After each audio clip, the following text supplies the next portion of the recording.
Yesterday, governors of the southeast states resolved to maintain a joint security outfit for the code-named Ebube Agu, Wonderful Tiger. Well, the governors made this resolution in a communique during the first Southeast Security Summit held in Owerri yesterday. The communique, as you heard, was presented by Dave Umahi, the chairman of the Southeast Governors Conference and Ebonyi State Governor. At the Governors Conference said the joint security outfit would have its headquarters in Enugu to coordinate the vigilance groups in the zone. So, that will be the basis of our discussion this morning on the platform, the pinnacle of all discussions right here on Flow 94.9 FM. Welcome on board. This is where we take a critical look at issues as it affect our dear states, Abia State, and also as it affect our dear nation, Nigeria. You're welcome on board. My name is Michael Oni. Well, we're going to widen the discussion this morning. I have one of my guests joining me virtually, and I also have a guest joining me in the studio this morning. I do have former Director of Operations of the Department of State Security Services, DSS, talking about Chief Raymond Nkemdirim. He will be joining me virtually. Good morning to you, Chief. Good morning. You're welcome.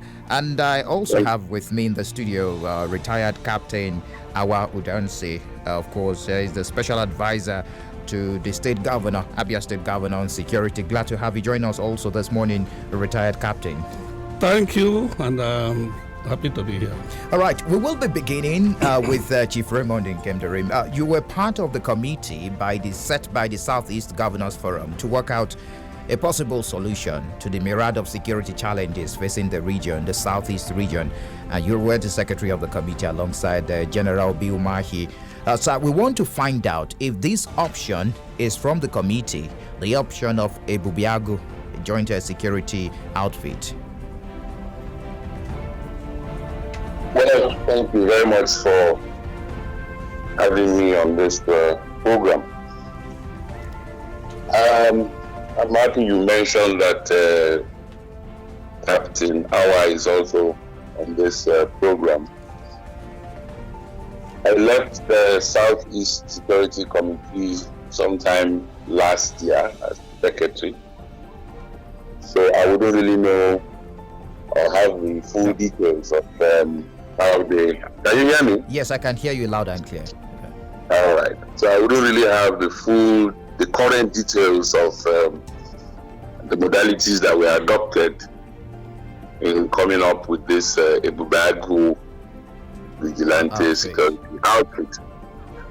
I believe Captain Awa will be in a better position because he is also a member of that committee. Maybe I should redirect my question to retired Captain Awa then. The outcome of that security summit held yesterday by the governors, they came out with a regional security outfit codenamed Ebube Agu. I don't know, I want to find out if this option is from the committee. Well, I want to say that this option may be part and parcel of what the committee initiated ab initio. But incidentally, the committee did not give any name to the Southeast security outfit. But having said that, it is nice that at the end of the day, we have a Southeast security outfit as stated by the governor of Ebonyi State as yesterday. It has been long overdue. It was expected that it should come forward. And incidentally, this started even before the Southwest initiated their own action, which they could name the Amotekun. Incidentally, it can never be too late if the Southeast has come up to this level, particularly realizing the security breaches that is not just occurring limited to Southeast, but all over Nigeria. So I think it's timely. Okay. And we should also be grateful and commend the governors for a courageous step taken towards ensuring that the entire Southeast is synergized and we have a good level playing ground to guarantee the security of lives and property and information flow in Southeast Nigeria. Okay, thank you very much. Chief Ray, I want to ask you, this is the second regional security outfit we will be having in Nigeria. First, it started with the southwestern part of the country with Amotekun, now Ebube Agu in the southeastern part of the country. Is it not worrisome that it looks like we're finding a way around the security architecture that we have in the country? We're talking about the police, the Nigerian army, and other security architecture controlled by the federal government. No, I don't think it's worrisome. I think it's a step in the right direction. We all agree that our security forces are overwhelmed by the current security challenges in the country, so they need help. For instance, the United Nations says we should have 1 policeman to 400 people. But from what we have today, I'm sure 1 policeman is overstretched and might be serving as much as 900 to 1,000 people. So I believe that vigilante groups like this should be encouraged to give support, but then again, under proper supervision within the laws of the country. So for me, I don't think it's a worrisome development. I think it's only proper that we have vigilantes like this in place to assist the regular security forces. Okay, we have waited for too long, like you mentioned, and some analysts are wondering if the security outfit came as a result of the recent attack on government facilities, especially in Imo State, the correctional facilities and also the police headquarters. Why this time? Why waiting this long to have a security outfit floated by the southeastern region? I want to say that we run a constitutional democracy, and from all indications, the Southeast governors did everything possible to make sure that they operate within the framework of the Nigerian Constitution. And incidentally, what they have come up with now is not to be in opposition to any existing security agency, and instead it is to complement the activities of all constitutionally provided security agencies in Nigeria. Like I have said, security is dynamic because crime is also very, very flexible, and the way crime comes up dictates the pace at which crime managers should be able to handle the situation, though from a more proactive situation. But incidentally, when crime wants to overwhelm a system or a security space, such as we have in various states or in the region, then you have to be a little bit more, combine proactive and reactive measures to be able to get it right. I think that is exactly what the governors are doing. This thing has been ongoing, but probably they have been able to arrive at a position based on what happened in Imo State, including what might have also happened in Ebonyi State, where we have had some criminal breaches. And it is good enough, it is coming up now, so that everybody in Southeast should be sensitized. We create a good level of awareness that all should be involved in the security process. It should not be limited to some people. So now, everybody is a security officer when it comes to information management along the security process. Now, a very big question here, Chief Ray. Being a security expert, I know you will help us trash this very well. The issue of proliferation of arms in the country and the issue of these regional security outfits turning tools, political tools, in the hands of the governors in the country. That has been a very big fear, especially, I believe, by the federal government, the immediate resistance floating a security outfit by the southwestern part of the country. I don't know what would be your reaction to that. I don't think there is anything to fear in terms of governors wanting to turn these regional security outfits into instruments they can manipulate. There are laws governing all we do in this country, and like I said earlier, these groups should be subject to proper regulation so that they will not be abused. the regular security forces should exercise appropriate oversight functions over the operations of these groups. And I believe that if that is done, before any of them begins to go astray or embark on any actions that could threaten national security, I believe these government forces will be able to take preemptive action to ensure that we do not get to a situation where these groups begin to threaten the corporate existence of the country. So I believe there is rule of law, and like Captain said, we operate a constitutional democracy, and as long as we all work within the ambits of the law, I believe there's nothing to fear. Okay, I would like to take you on the mode of operation before I return to retired Captain Awa. Let's look at the mode of operation. Do you think they should bear arms? I mean, the new security outfit, Ebube Agu. Well, the laws governing the activities of groups like this do not permit them to bear arms per se. And a lot of times people say people should carry pump action. Again, we have to look at the laws.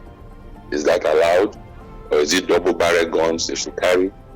Or is it other lesser weapons? So we have to look at all of that very carefully, what the law says. There are certain arms you can bear, there are certain arms you cannot bear. So there are so many other things you can use other than guns to restrain or deter criminals.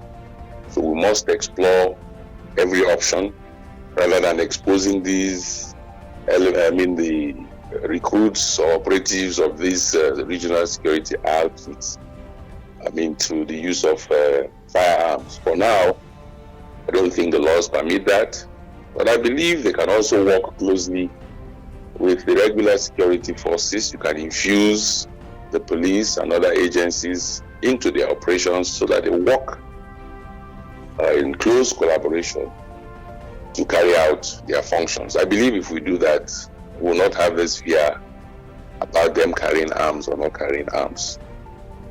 Okay, retired Captain Awa, let's take a look at the method of operation. You heard Chief Raymond there saying that laws may not back them to bear arms. And one may be asking, how much success will they achieve if they are not meant to carry arms? You say a lot more will be achieved having this Ebube Agu outfit in Southeast.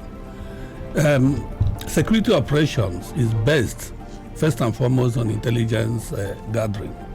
And of course, any information they get that must be validated after having been valued will be sufficient for the regular forces to proactively react in a manner that they will nip security breaches at the bear.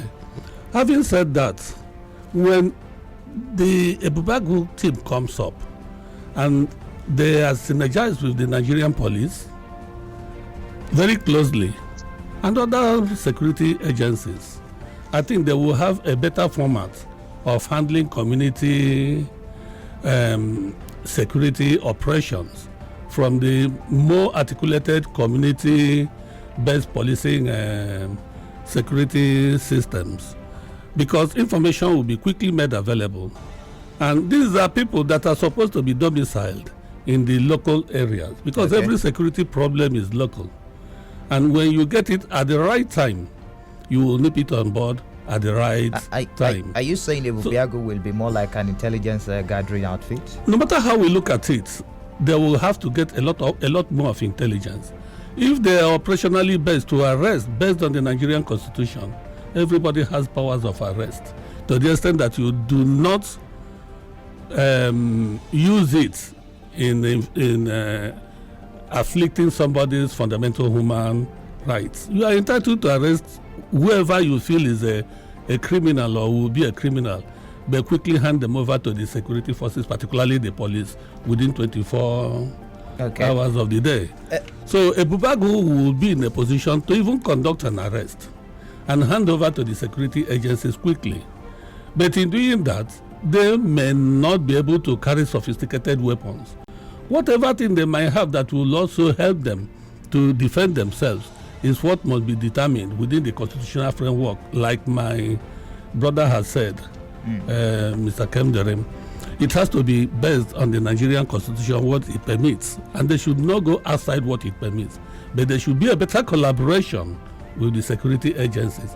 And beyond that, if Ebube Agu starts, it simply means that the entire security system in Southeast will be so much synergized in a manner that communication flow becomes freer.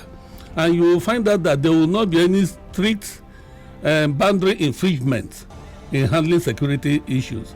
Of course, it means the information that is available in Abia State can as well be available in Enugu State, will be available in Ebonyi, Anambra, Abia. Okay, just before I return to Chief on the line, a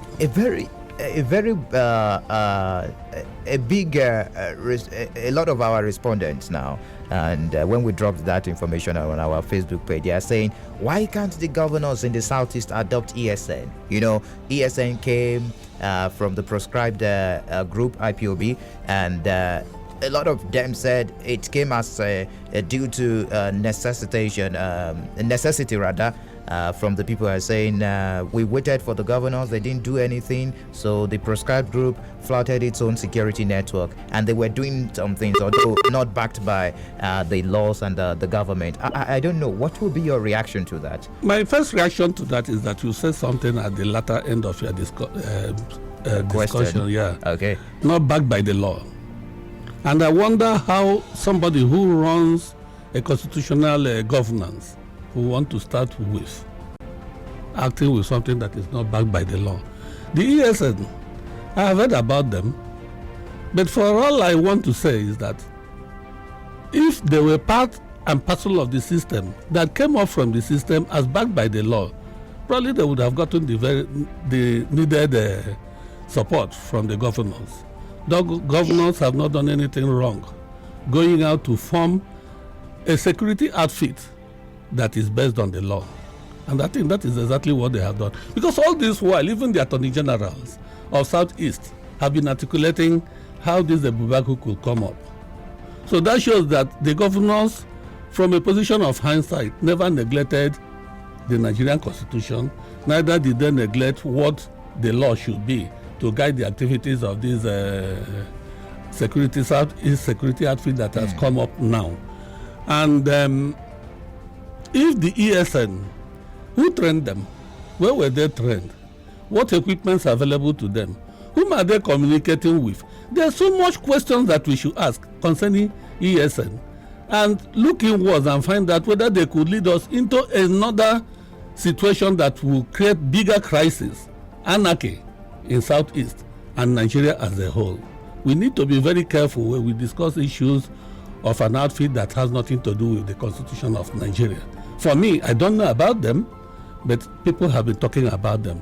And I'm not interested in knowing about an organization that does not have a constitutional mandate. Okay, Chief Ray, let's take a look at you mentioned that the police has been overwhelmed. Talking about the security architecture, the Nigerian police force has been overwhelmed with a lot of challenges, and of course looking at the personnel they have. Now, looking at the structure and what the governor of Ebonyi State said yesterday, he said Ebube Agu will work with the Nigeria police force. Despite these challenges they have, the issue of underfunding, they're being overwhelmed, the personnel, they don't have much of those personnel to take care of the population that we have in the country. Do you think they will be able to achieve? Why not having Ebube Agu stand alone and work and be independent of the Nigeria police force? No, in the circumstances, Ebube Agu cannot stand alone. You raise the issue of firearms, and you know that we are contending with a lot of violent crimes. There is no way Ebube Agu can function effectively without the support of the police. For instance, when you're talking of armed bandits who are ravaging our communities, you can't confront them with bare hands. But like Captain said, if the vigilantes, which I would want to believe would have an effective intelligence arm, if they can provide sufficient information, we should be able to work collaboratively with the police in situations where there is danger and they might have to contend with people bearing firearms. So there is no way, given the current structure of our laws, that they can operate independently of the police. There was a recent amendment to the Police Act, and it made provision, a lot of provisions, like you can now have private detectives in Nigeria. That is a step forward.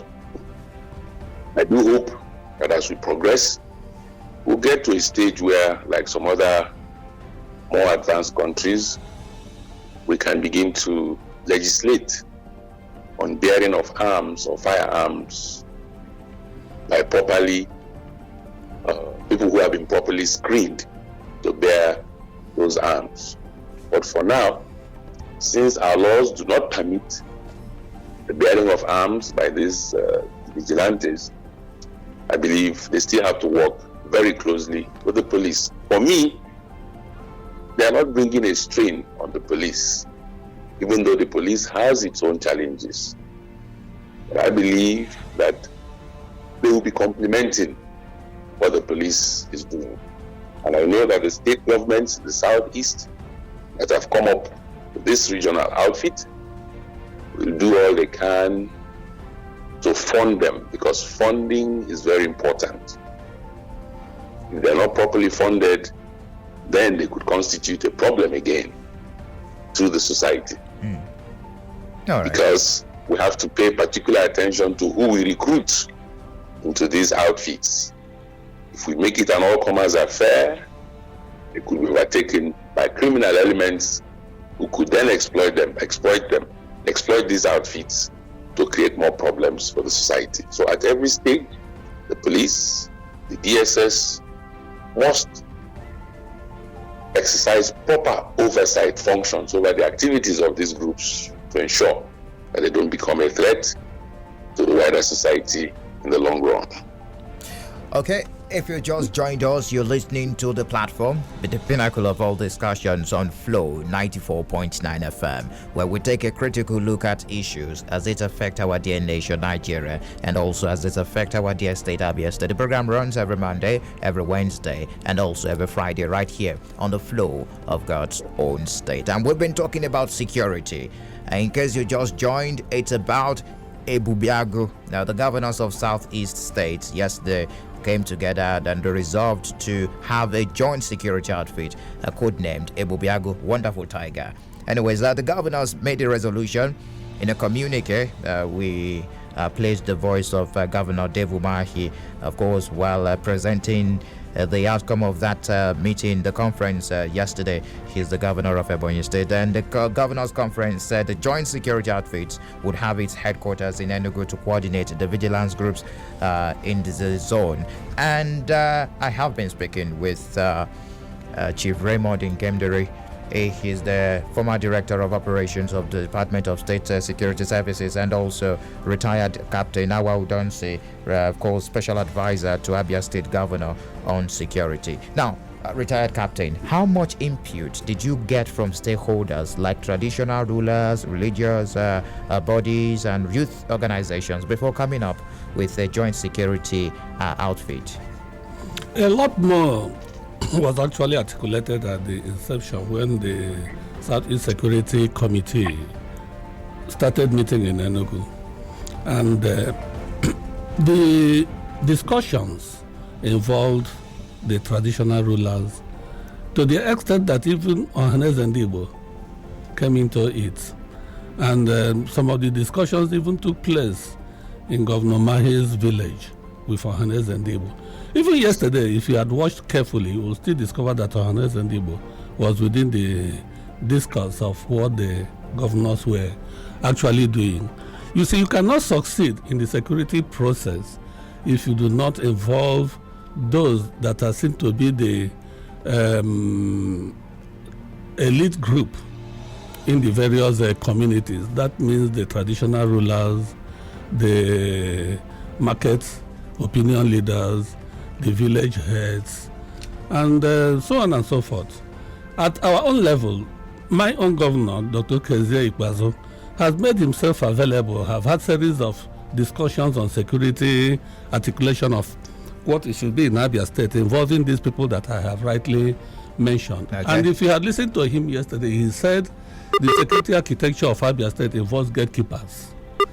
And what does he mean by gatekeepers? The security system of Abia State is open to any information gathering that will be articulated, validated, and churned out as intelligence that will proactively help the security forces to be able to handle security issues in the state.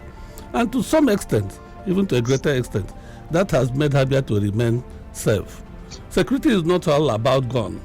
Most times, security involves a process of having stakeholders meetings, involving everybody and letting everybody know that you're also in the security process, that you can provide information which becomes intelligence if validated. And everybody is on that process. So no wonder that when things happen, within few hours, you will find out that some people might have been arrested who committed a particular offense in the state. And the governor is also being proactive in reacting to something that might come up in Abia State negatively, security-wise. And to that extent, you find out that if anything goes wrong within the 7 states surrounding Abia State, he is also taking definite actions to counter what it might be in Abia State.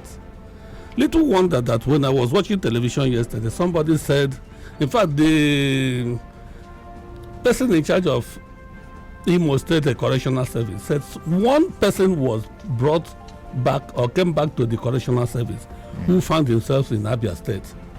And that summarizes the importance of the coffee the governor has put in the state, so that we'll be able to know who is from the state and who is not from the state. If you see anybody around the streets who has no place to go and sleep, such a person should be arrested, and questioned and taken back to where he should I'm be. going to open the lines very early today so that we get reactions from people on the platform this morning on Flow 94.9 FM. You can also join in the conversation on our social media platforms. On Facebook, it is at Flow 949 FM. In fact, on Facebook, we have the visuals of this program running live. You can watch live on Facebook and watch what is happening in the studio, just as we have that on Twitter at Flow 949 FM. You can also drop your comments.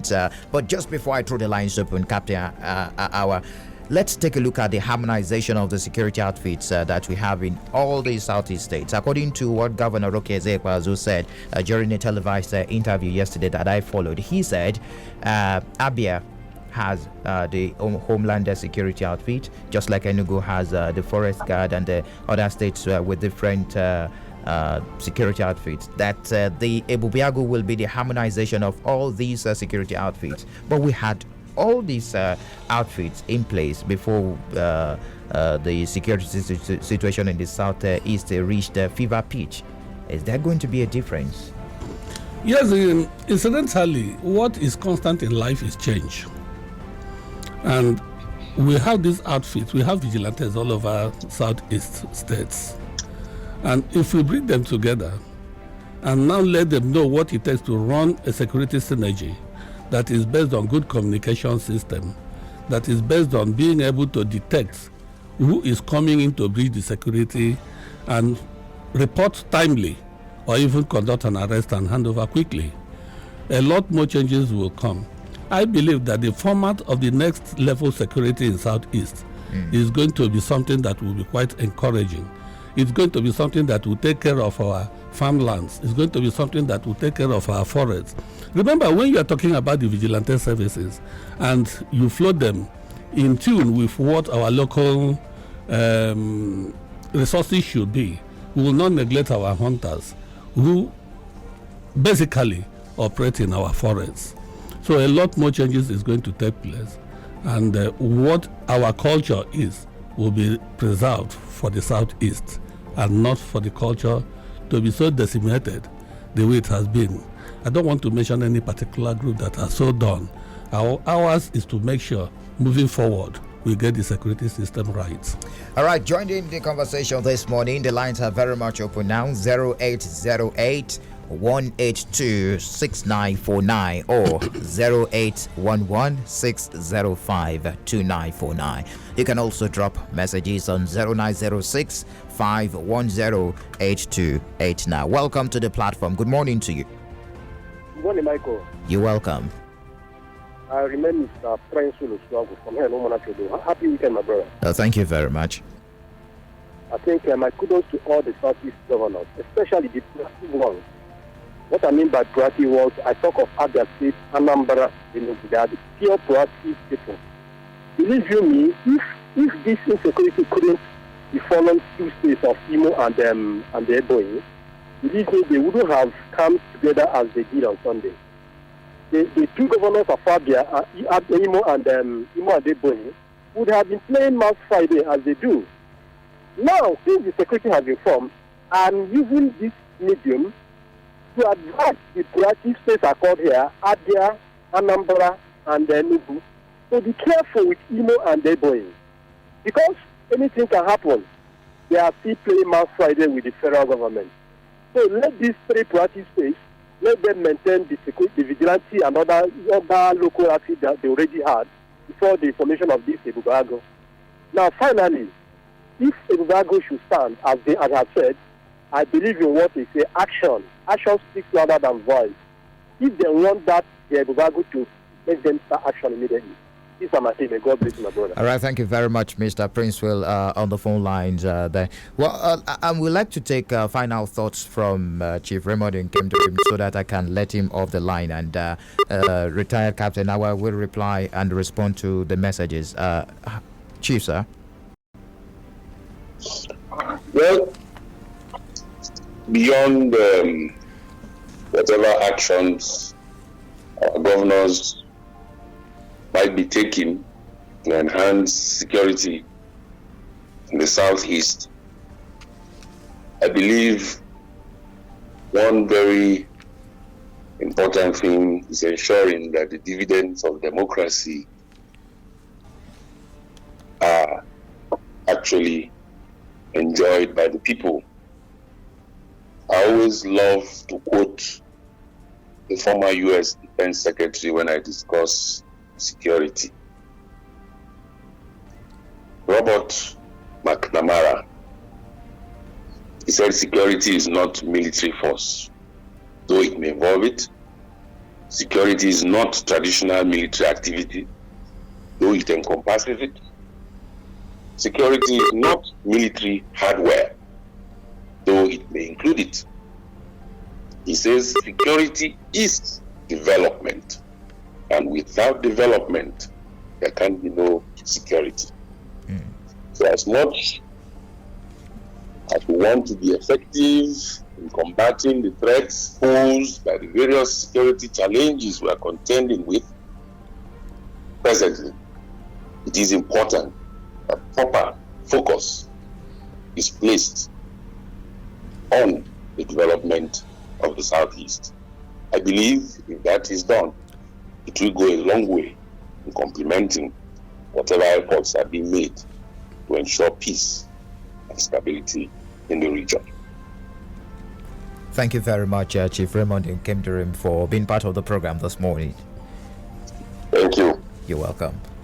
All right, I'm going to get more reactions on the phone lines, and retired Captain Awa can respond to your comments and, of course, your contribution and also your questions. Hello, good morning to you. Welcome to the platform. Thank you, Michael. Good morning. Good morning. Yeah, good morning, Captain Awa. Good morning, sir. Yeah, and our expert, Greg. Good morning. I would start this way. I listened to the talk.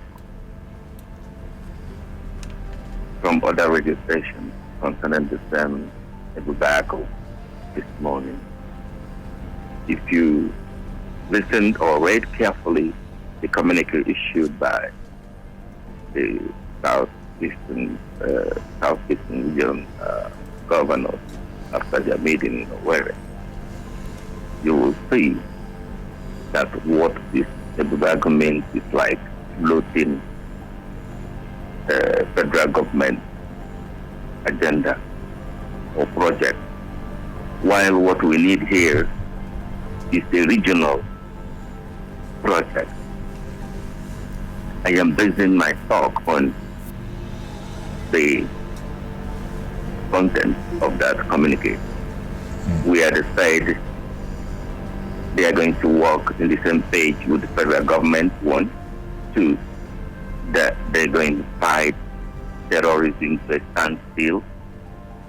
And we know in this country, the official announced terrorists in this land is Boko Haram and IPOB. Now, let us tell ourselves the truth. The Eastern region, 99 or 91% of the population here are Biafran. Let's tell ourselves the truth. It's only 9% that could be neither here nor there. And they are the people prescribed as terrorists.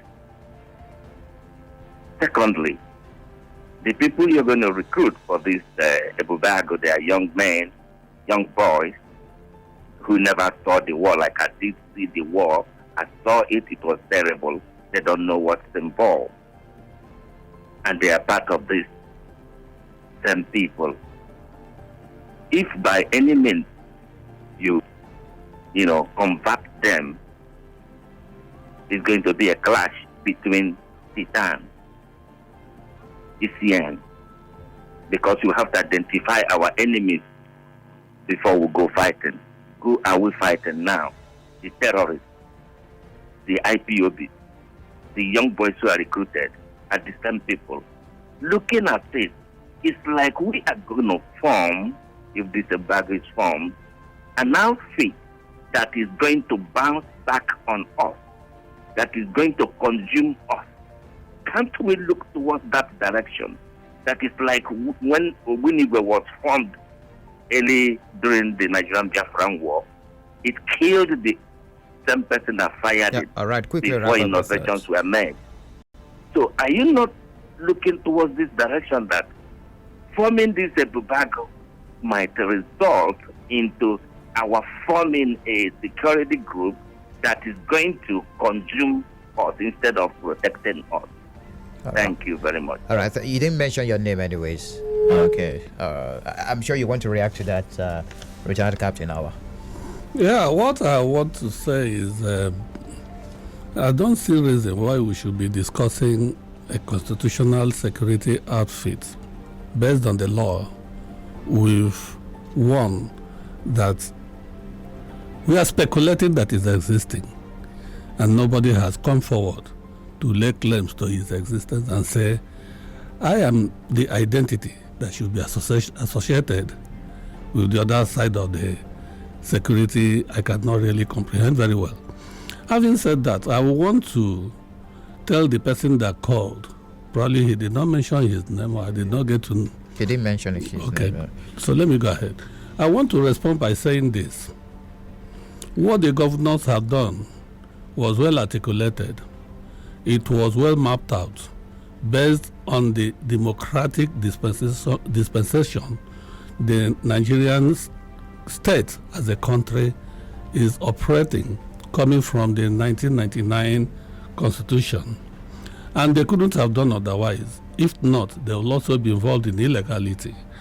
And if what they are doing is legal, if what they are doing is something that is to complement existing security structures in the country, then it is something that should be supported by all. And you will find out that the Governor Mahi, in the communique made by the Southeast governors, re-emphasize the obvious that all and sundry living within the geographical location called Southeast should come forward to give support, be it moral, financial, or otherwise, to the Ebube Agu to make it to work effectively and remain sustainable. The other people we are discussing, who is supporting them? Who is giving them equipment? Where are they getting their funds from? There are a lot more questions that needs to be brought to the open so that people will know who they are. For now, I, as a professional in the security process, cannot give account of them. All I have been hearing is story. And for how long we will live with such history? Now, right. If there is going to be any problem manifesting by the formation of Ebube Agu, then those are the people that want to sabotage the activities of a well-constituted agency. Morning. All right. Sorry about that. Hello, good morning to you. Welcome. Yeah, good morning, Michael. How are you? I'm fine. What's your name? This is Stanley. Yes, Ibeji. All right, Stanley. Welcome. Your contribution, please. Yes. When you talk about the insecurity in Nigeria, there is like one caller called and I said about the development, that the security is development, which is true. Let me just give you an example of other countries like Malaysia. If you commit a crime in Malaysia and you offer, no matter the kind of money or who you are, offer the securities money, they won't collect. See what you will reply. Your country, Nigeria, does that, but we don't do that. Why? When we talk about security here, we talk about corruption. They are the most corrupt people in Nigeria. They are more well trained. They are not educated. A security man will be standing on the road collecting 20 naira, 50 naira from the masses. Now, from the civilians. Those are the challenges that led to the setting up of Ebube Agu. What is the way forward? Are you making a contribution or are you asking a question? Let me learn first. Talking about contribution and what can help. All right, well, we have to move on. Hello, good morning to you. Welcome. Hello, good morning. You're welcome. Okay, my name is Emeka. All right, Emeka. From Bakari Street. You're welcome. Thank you very much. Ebube Agu, going by the name, Agu in Igbo land means a very strong animal that is highly recognized. That is a name given to the security outfit. Not to this establishment, we have a series of security outfits in Enugu, we have the forest guys. In Abia, we have homeland security. Not only that, we still have vigilantes. We have civil. We have police. Yet, we still experience security silence. Now, telling us that Ebube Agu is going to work in synergy with the police, Nigerian police. Don't you think that this way of bringing down or whittling down the powers of this new security outfit? Because civil defense, they are working in synergy with police. We still have security challenge. Regular security, vigilantes, these are security men working with police. Now, you're telling me, upon all the synergy, we still experience security challenges in Nigeria. And we're now something stronger, something more sophisticated that can quell the high rate of insecurity in Nigeria. You are talking about Ebube Agu, and you are telling me that they are going to work in synergy with police. Not making a mockery of yourself. Nigerian police has failed. They have no power on their own. All right, quickly wrap up your thoughts.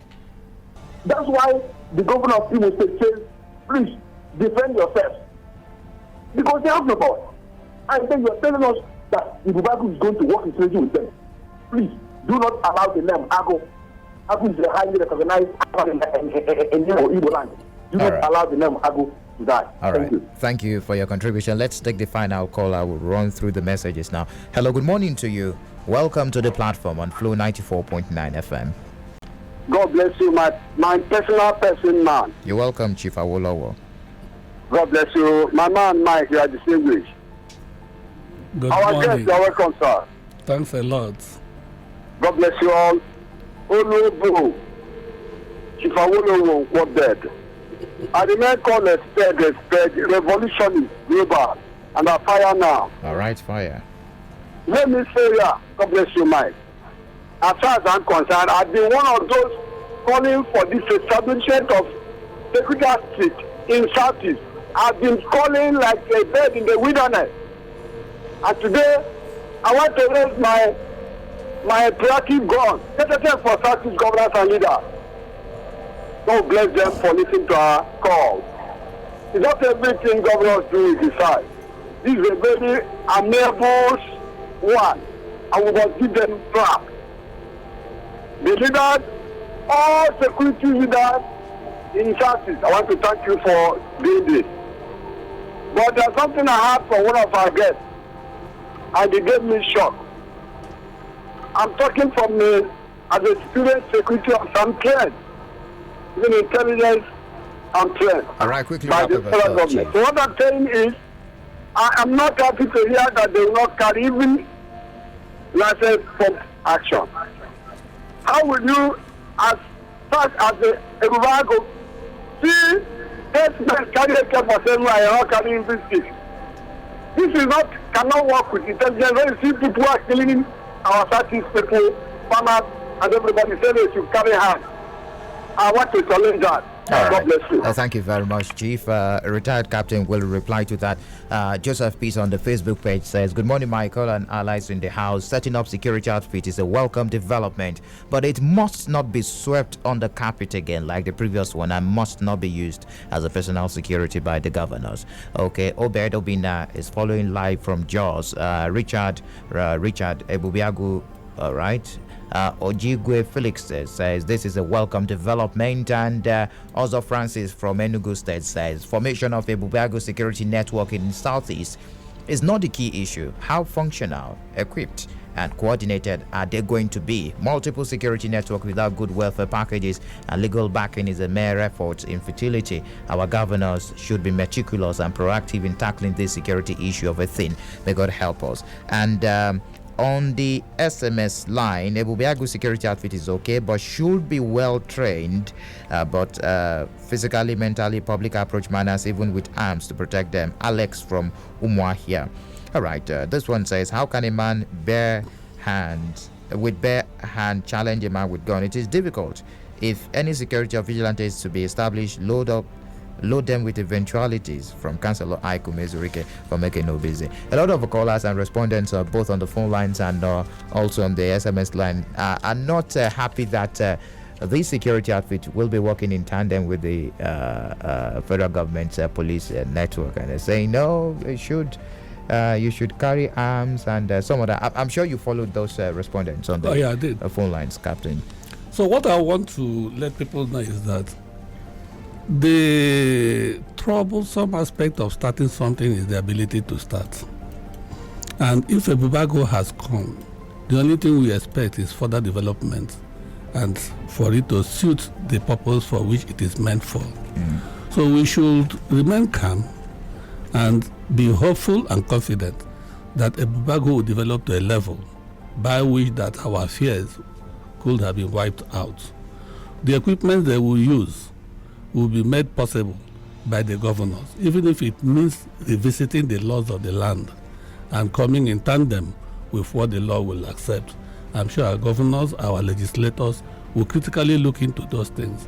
But I am not here promising you people anything yet until we see these things. You represent Abia in that committee, a retired captain. I'm a member of the Southeast Security. Okay, and we're Committee. expecting. Are we to be expecting the same thing that happened in the Southwest, where all the state houses of assembly in the Southwest passed that Amotekun bill into law, and it was signed by the governors? There was this unison. We're expecting such in the Southeast. You should watch what the governor of Ebonyi State said. He said that we have existing security structures in the Southeast. That's the vigilantes. Okay. And they are backed up by the law. And Ebonyi, Enugu State, even Ebonyi, I think they have Ministry of Homeland Security. Abia State has Ministry of Homeland Security. So all we need to do is to harmonize them and structure them in a manner that they will be responsible to a given authority, who should also be made to be answerable to Southeast. All right. Retired Captain Udonsi, I want to really appreciate your time on the program this morning. Thank you very much. Thanks a lot. Thank you very much. Retired Captain Udonsi is a special advisor to the governor on security matters. We also had the former director of operations, DSS, of course, Chief Raymond Nkemdirim. He joined us virtually. And many thanks to my producer, Samson Eze, and Samson's assistant on this program, Jimmy, and also the guys behind the visuals on our Facebook page and Twitter page, talking about Solomon and Stanley. Do enjoy the rest of your day. My name is Michael Oni.